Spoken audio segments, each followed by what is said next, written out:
Hello students, আজকের আমাদের ক্লাসের যে আলোচ্য বিষয় সেটা হলো কার্বোহাইড্রেটস। এই কার্বোহাইড্রেটসকে আমরা বলে থাকি the most abundant biomolecule on earth. এখানে আমরা এই যে অ্যাবান্ডেন্ট কথাটা ব্যবহার করছি, এটার মূলত কারণ হচ্ছে যে বায়োমলিকিউল আমরা যতগুলো পাই তার মধ্যে এই কার্বোহাইড্রেটের সংখ্যা বা পরিমাণ বা প্রাচুর্য সব থেকে সর্বাধিক। তো সেটা নিয়ে আমরা আজকে আলোচ্য বিষয়। এই আলোচনাকে আমরা কয়েকটা ভাগে ভাগ করেছি, যেটাকে আমরা নেক্সট স্লাইডে আজকে টপিক অফ ডিসকাশনের মূল কেন্দ্রে বা মূল ফোকাসে রেখেছি। একটা হচ্ছে কার্বোহাইড্রেটের বেসিক ডেফিনেশন, তার যে জেনারেল ফর্মুলা এবং বেসিক সোর্সেস। সোর্সেস মানে যেটা আমরা বাংলা বলি উৎস। নেক্সট হচ্ছে classification of carbohydrates with examples এবং জেনারেল ফাংশনস অফ কার্বোহাইড্রেটস। তো প্রত্যেকটা টপিক এবার একটা একটা স্লাইডে এক্সপ্লেন করার চেষ্টা হচ্ছে, তোমরা মনোযোগ সহকারে শুনবে। কার্বোহাইড্রেটসকে আমরা যে জেনারেল ডেফিনেশন দিই, বায়োকেমিক্যাল ডেফিনেশন, সেখানে আমরা বলি naturally occurring polyhydroxy aldehyde or ketone group যুক্ত অর্থাৎ অর্গানিক কম্পাউন্ডস। তাহলে পলিহাইড্রক্সি কথাটা আমি হাইলাইট করছি আগে। পলিহাইড্রক্সি এই কারণে বলছি, এর মধ্যে হাইড্রক্সিল মূলক অনেকগুলো আছে। সেটা কার ডেরিভেটিভ? অ্যালডিহাইড এবং কিটোনের যুক্ত গ্রুপের ডেরিভেটিভ, যাদের রেশিও এখানে মধ্যে দেখা যাবে কি না, হাইড্রোজেন ইস টু অক্সিজেন 2:1। এটা কিন্তু ইন জেনারেল। তো এর মধ্যে এই যে 2:1 যে রেশিওটা, সেটা কিন্তু সবার ক্ষেত্রে মেনে চলে না। তাহলে এর জেনারেল ফর্মুলা কার্বোহাইড্রেটস যখন আমরা দেখাই, তখন আমরা দেখাই কি CnH2O হোলেন, যেখানে এনটা হচ্ছে কি না ডিজিটকে সিগনিফাই করছে। এর ব্যতিক্রম হচ্ছে কি না র্যামনোস, যেখানে যার ফর্মুলা C6H12O5। তাহলে এখানে 2:1 যে হাইড্রোজেন অক্সিজেন অনুপাতটা, সেটা কিন্তু মেনে চলছে না। এখানে জেনারেল ফর্মুলা বলতে কিন্তু আমরা এম্পিরিক্যাল ফর্মুলাকে বোঝাচ্ছি। এবার যখন সোর্সেসের আসছি, it forms the structural and functional components of all living beings on earth. তাহলে এখানে স্ট্রাকচারাল এবং ফাংশনাল অর্থাৎ গঠনগত এবং কার্যগত কম্পোনেন্ট মানে উপাদান। তো সকল জীবিত বস্তু বা সকল জীবন্ত বস্তু পৃথিবীতে যা পাওয়া যায়, তাদেরই কিন্তু গঠনগত এবং কার্যগত একক হিসেবে কাজ করছে বা কম্পোনেন্ট হিসেবে কাজ করছে, যার ফলে hence can be found in both plants mainly as starch and cellulose, এবং in animals mainly as glycogen. তাহলে এখানে এই যে স্টার্চ এবং গ্লাইকোজেন আকারে মূলত পাচ্ছি আমরা, যদিও সেলুলোজটা আমরা কিছু ক্ষেত্রে যেগুলো সমস্ত জীবজন্তুরা ঘাস পাতা ইত্যাদি খায়, তাদের মধ্যে সেলুলোজ তারা পেয়ে থাকে। তো সেলুলোজটা একটা কম্পোনেন্ট, তা সত্ত্বেও কিন্তু আমরা মূলত স্টার্চ এন্ড গ্লাইকোজেনটাকেই হাইলাইট করি। তাহলে এখানে যত ধরনের উদ্ভিদ এবং প্রাণী আছে না কেন, তাদের কিন্তু গঠনগত যে বা কার্যগত যে উপাদান, সেটা কিন্তু এখানে কার্বোহাইড্রেট নিজেই গঠন করছে। এবার আমরা আসছি আরেকটা বিষয়, যে এছাড়া কার্বোহাইড্রেট কিন্তু সিম্পল সুগার অর্থাৎ সরল শর্করা হিসেবেও কিন্তু উদ্ভিদ এবং প্রাণীর মধ্যে পাওয়া গিয়ে থাকে। তাহলে এখানে অবশ্যই বলা যেতে পারে, তাহলে এখানে কোশ্চেন হতে পারে যে স্টার্চ এবং সেলুলোজ, তাহলে কি স্টার্চ এন্ড সেলুলোজ কিন্তু এক ধরনের কমপ্লেক্স কার্বোহাইড্রেট, যেটা কিন্তু কি অনেকগুলো সিম্পল সুগার বা সিম্পল কার্বোহাইড্রেট দ্বারা যুক্ত, যা আগামী স্লাইডে আমরা দেখব। এবার নেক্সট আসছি কার্বোহাইড্রেটের ক্লাসিফিকেশনে। কার্বোহাইড্রেটকে আমরা দুটো মেনলি পার্টে ভাগ করি। একটা হচ্ছে সিম্পল কার্বোহাইড্রেটস, যাকে আমরা বলে থাকি মোনোস্যাকারাইডস। এগুলোকে যদি আমরা বায়োকেমিক্যালি দেখি, they can not be further hydrolysed into smaller carbohydrate molecules, অর্থাৎ এগুলোকে আমরা পুনরায় হাইড্রোলাইজ কথা অর্থ হচ্ছে আদ্র বিশ্লেষণ করা বা ভেঙে দেওয়া। তো পুনরায় কিন্তু আমরা একে ভাঙতে পারবো না, আরো সরলতম কার্বোহাইড্রেট যৌগকে ভেঙে দিতে পারবো না। দে আর ক্লাসিফাইড বেসড অন কিসের ভিত্তিতে এগুলোকে আবার ভাগ করা হচ্ছে? রিডিউসিং অর ফাংশনাল গ্রুপ, একটা হচ্ছে অ্যালডোস যার মধ্যে একটা অ্যালডিহাইড মূলক আছে, এবং কিটোস যার মধ্যে একটা কিটো মূলক আছে। এবং একই সঙ্গে কতগুলি কার্বন এর মধ্যে রয়েছে তার উপর ভিত্তি করে আমরা তাকে ভাঙছি, কখনো ট্রায়োস, টেট্রোস, পেন্টোজ, হেক্সোস এবং হেপ্টোস। খেয়াল রাখবে এখানে তিনটে কার্বন না হলে, তোমরা যদি বায়োকেমিস্ট্রি বই দেখো, তিনটে কার্বন না হলে আমরা জেনারেলি তাকে কার্বোহাইড্রেট শ্রেণীর মধ্যে ফেলি না। তাহলে এখানে কতগুলো, নেক্সট ছবিতে কতগুলো মনোস্যাকারাইড দেখানো হচ্ছে। একদম লেফটে যেটা রয়েছে এইটা গ্লিসারলডিহাইড, এটা হচ্ছে ডাইহাইড্রক্সি অ্যাসিটোন। আমরা যে গ্লুকোজ যেটা খাই বা গ্লুকন ডি আকারে যেটা খাই সেটা হচ্ছে এইটা। ফ্রুক্টোজ, রাইবোজ যেটা আমরা জানি ডিএনএ আরএনএতে থাকে, আর ডিঅক্সিরাইবোজ, অর্থাৎ এটাও কিন্তু এক ধরনের কি না নিউক্লিক অ্যাসিডের যৌগ। যাই হোক, তাহলে এখানে এই যে তিনটে কার্বন দেখো, একটা, দুটো, তিনটে, একইভাবে এখানেও তাই, একটা, দুটো, তিনটে। এই তিনটে করে কার্বন না থাকলে আমরা তাকে জেনারেলি মনোস্যাকারাইড বা কার্বোহাইড্রেট শ্রেণীর মধ্যে ফেলি না। নেক্সট আসছি কিছু অন্যান্য গুরুত্বপূর্ণ মনোস্যাকারাইডের রাসায়নিক গঠন। একটুকে যেটা বলছিলাম গ্লিসারলডিহাইড, এটা হচ্ছে তিনটে কার্বন যুক্ত, চারটে কার্বন যুক্তও আছে এরিথ্রোস, থ্রিওস, পাঁচটা কার্বন যুক্তও আছে রাইবোস, অ্যারাবিনোস, জাইডোস, আর ছটা কার্বন যেটা খুব কমন আমরা যেটা বলে থাকি গ্লুকোজ, ম্যানোজ, বুঝছে?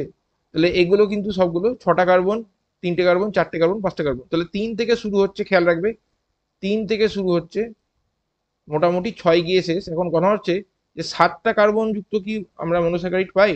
হ্যাঁ পাই, এখন মধ্যে একটাই পাওয়া গেছে, এর নাম হচ্ছে সেডো হেপ্টুলোজ।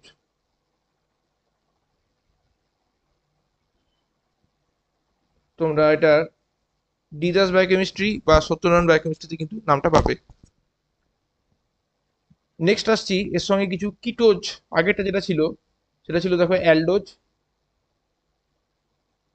এইটা অ্যালডোজ। এবার আসছি কিটোজ, অর্থাৎ যার মধ্যে এই যে কিটোন মূলক আছে সি ডবল বন্ড ও। তার মধ্যে একদম বেসিক হচ্ছে ডাইহাইড্রক্সি অ্যাসিটোন, এবং সেটা হচ্ছে তিন কার্বন যুক্ত।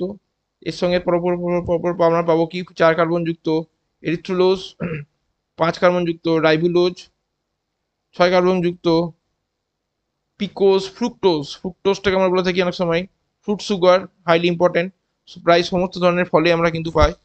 সরবোজ, জাইলুলোজ, বুঝছে? এগুলো হচ্ছে কি সবগুলো এই কিটোন ফ্যামিলি অফ গ্রুপ, অর্থাৎ কিটোজের মধ্যে পড়ছে।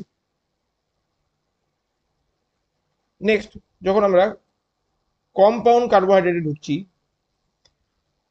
তখন একে দুটো ভাগে ভাগ করা যেতে পারে। তার আগে আমরা বলি যে এর মধ্যে কিন্তু খেয়াল রাখবে দুটো বা তার অধিক মনোস্যাকারাইড ইন্টারলিঙ্কড মানে যুক্ত আছে গ্লাইকোসাইডিক বন্ধনী দ্বারা। গ্লাইকোসাইডিক বন্ধনী দ্বারা, এটা খেয়াল রাখো। তাহলে মনোস্যাকারাইড গুলো সেটা দুই বা তার অধিক যখন ইন্টারলিঙ্কড হচ্ছে, একসাথে জড়ো হচ্ছে, নিয়ে যে যৌগটা তৈরি করছে কার দ্বারা? গ্লাইকোসাইডিক বন্ধনী দ্বারা, তাকে আমরা বলছি এক কথায় কম্পাউন্ড কার্বোহাইড্রেট। এবং তারা কিন্তু they can be hydrolysed into their monosaccharide unit, অর্থাৎ যে মনোস্যাকারাইড ইউনিট দিয়ে বা একক দিয়ে তারা গঠিত সেগুলো কিন্তু মনোস্যাকারাইডে আবার পুনরায় আত্মবিশ্লেষণ করে ভেঙে দেওয়া যাবে। এর মধ্যে ফার্স্ট যে ধরনের কম্পাউন্ড কার্বোহাইড্রেট আমরা পাই সেটা হচ্ছে একটা, একটু আমরা বলি অলিগোস্যাকারাইড। অলিগো কথার অর্থ হচ্ছে ফিউ। অলিগো কথার অর্থ হচ্ছে ফিউ, তার মানে তাদের ক্ষেত্রে যতগুলো আমার মনোস্যাকারাইড একক থাকবে সেগুলো মোটামুটি আমরা গুনতে পারবো। তো অবভিয়াসলি এর মধ্যে মোটামুটি 2 থেকে 9টা বা কিছু ক্ষেত্রে 10টা মনোস্যাকারাইড ইউনিটসও পাওয়া যায়, যেগুলো কি করবে না একইভাবে এই যে গ্লাইকোসাইড বন্ধনের দ্বারা যুক্ত থাকবে। তাহলে এখানে মনে রাখার বিষয় হচ্ছে কয়েকটা এক্সাম্পল, যেমন ধরো ফর এক্সাম্পল ল্যাকটোজ, সুক্রোজ, এই ডাইস্যাকারাইড গুলোকে এবার যতগুলো আমার মনোস্যাকারাইড একক আছে 2 থেকে শুরু করে মোটামুটি এই 10টা পর্যন্ত যতগুলো আমাদের মনোস্যাকারাইড একক আছে তার উপর ভিত্তি করে একে ভাগ করছি আমি ডাইস্যাকারাইড, যে একটু আগে এক্সাম্পল বললাম, সুক্রোজ যাকে আমরা বলছি কেন সুগার, ল্যাকটোজ বা মিল্ক সুগার কেন বলছি না দুধের মধ্যে পাওয়া যায়, ম্যালটোজ বা হানি সুগার, হয়েছে মাল্ট সুগারও বলা থাকে কিছু ক্ষেত্রে। এছাড়া আছে কিছু ট্রাইস্যাকারাইড, যেমন র্যাফিনোজ, র্যাফিনোজ, টেট্রাস্যাকারাইডের মধ্যে আছে স্ট্যাচিওস। তো এইগুলো কমন এক্সাম্পল, কিছু তোমরা খেয়াল রাখবে, যে কোনো টেক্সট বইও পাবে, তোমরা নিজেরাও খুঁজে পাবে এখানে আরো এক্সাম্পল। তাহলে এখানে মূলত দুটো জায়গা হাইলাইট করতে হবে, গ্লাইকোসাইডিক বন্ড এবং এই এক্সাম্পল কটায়। নেক্সট আমরা আসবো এই কম্পাউন্ড কার্বোহাইড্রেটের কন্টিনিউড পার্ট, অর্থাৎ পরের স্লাইডে পলিস্যাকারাইড, অর্থাৎ যেটা একটু আগে বললাম অলিগোস্যাকারাইড, পলি মানে মেনি,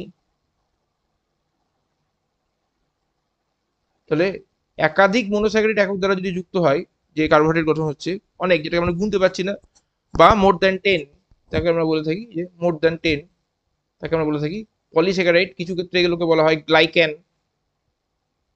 কারণ কি ওর মধ্যে গ্লাইকোসাইডিক বন্ড আছে এবং তারা কিন্তু ওই গ্লাইকোসাইডিক বন্ধনের দ্বারাই কিন্তু যুক্ত। এই যে পলিস্যাকারাইডস, তাদেরকে আমরা আবার দুটো ভাগে ভাগ করি, একটা হচ্ছে হোমোপলিস্যাকারাইডস which on hydrolysis gives only one type of monosaccharides, অর্থাৎ হোমোপলিস্যাকারাইডকে আমরা যদি ভাঙি তাহলে এক ধরনেরই মনোস্যাকারাইড পাবো, যেমন স্টার্চ, গ্লাইকোজেন, সেলুলোজ। অন্যদিকে এর সঙ্গে রয়েছে কি হেটেরোপলিস্যাকারাইড, তাহলে একটা হলো হোমো, একটা হলো hetero.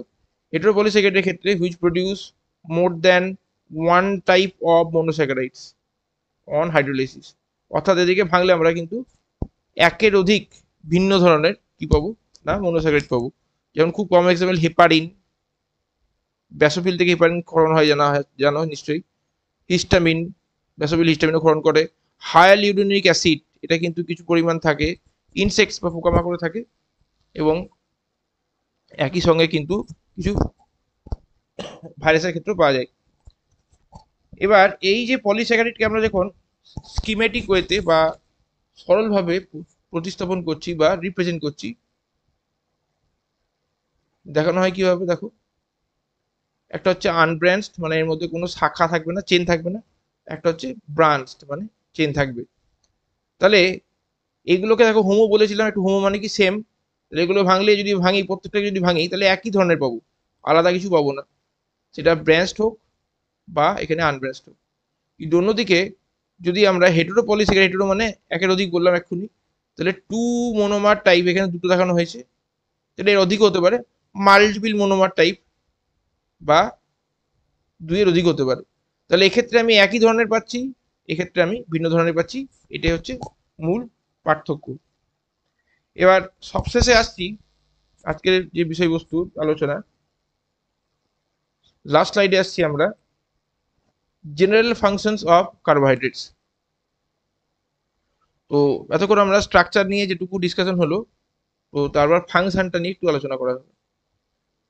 Carbohydrates are the main source of energy in the body, brain cells, খেয়াল করবে, অ্যান্ড আরবিসিস অর্থাৎ লোহিত কণিকাগুলি are almost wholly dependent on carbohydrates, অর্থাৎ অন্যান্য যৌগের সাপেক্ষে বা তুলনায় এই ধরনের কোষগুলো দেহের মধ্যে কিন্তু না টোটালটাই কার্বোহাইড্রেটের উপরই নির্ভরশীল থাকে as the energy source.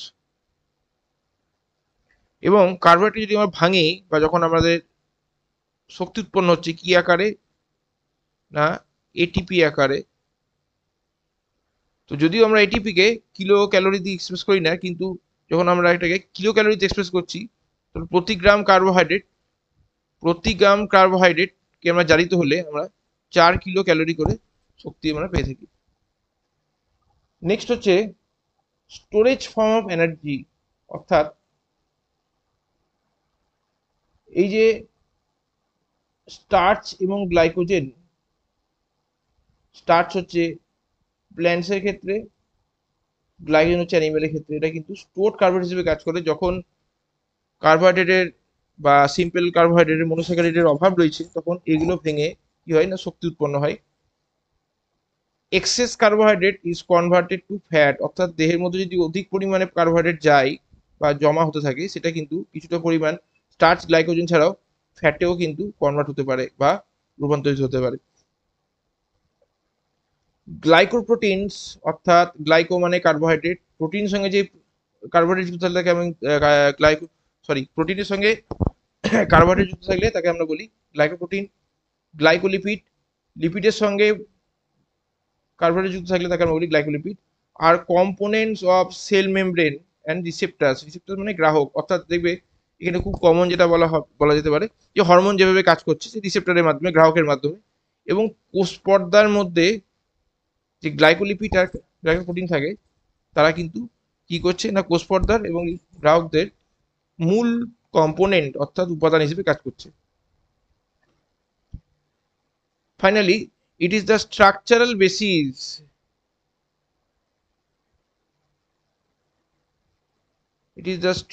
Basis of many organisms: cellulose of plants, exoskeleton of insects, একটু আগে যেটা বললাম ওই যে হেপারিন বা hyaluronic acid, cell wall of microorganisms, ওই গ্লাইকোপ্রোটিন গ্লাইকোলিপিড, মিউকোপলিস্যাকারাইড ব্যাকটেরিয়ায় থাকে, as ground substance in higher organisms also. তাহলে এগুলো হচ্ছে মেন 5টা ফাংশন, এগুলোটাই মূলত আর কি, যেগুলো একদমই হাইলি ইম্পর্টেন্ট।